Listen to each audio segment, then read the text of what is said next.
কাকডাকা ভরে খেজুরের রস সংগ্রহে বেরিয়ে পড়েন গাছিরা। গাছ থেকে নামিয়ে আনেন রস ভর্তি হাঁড়ি, এরপর তা নিয়ে ছোটেন চুলার কাছে।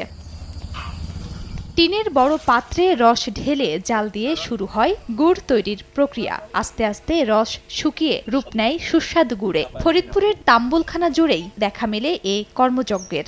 বিকাল ৩টা-৪টার দিকে হাঁড়িটা ঝোলাই, সকাল ৬টা-৭টার দিকে হাঁড়িটা পাড়ি। আমরা রাজশাহী থেকে আসছি, গাছি আমরা ৬ জন গাছ কাটতেছি এবং গুড় তৈরি করতেছি। ফরিদপুরের খেজুরের গুড় ও পাটালির খ্যাতি দেশ জুড়ে, যা কিনতে ভিড় করেন অন্য এলাকার মানুষও। জেলার চাহিদা মিটিয়ে এই গুড় যাচ্ছে দেশের বিভিন্ন স্থানে। প্রতি কেজি বিক্রি হচ্ছে ৬০০ টাকা দরে। গুড় দেখে আমার ভালো লাগছে, তো গুড় কিনতে আসছি। গুড়টা সম্পূর্ণ ভেজাল মুক্ত এবং খাঁটি, মানের দিক দিয়ে সর্বোচ্চ পরিমাণ ভালো।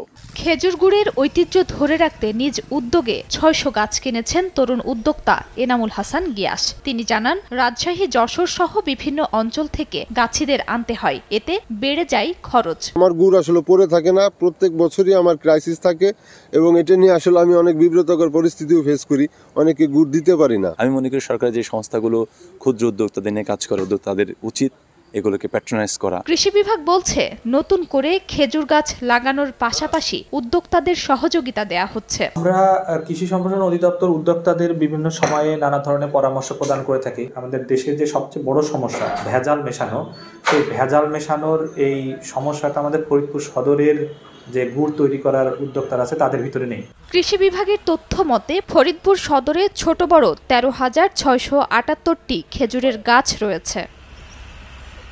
সময় সংবাদ, ফরিদপুর।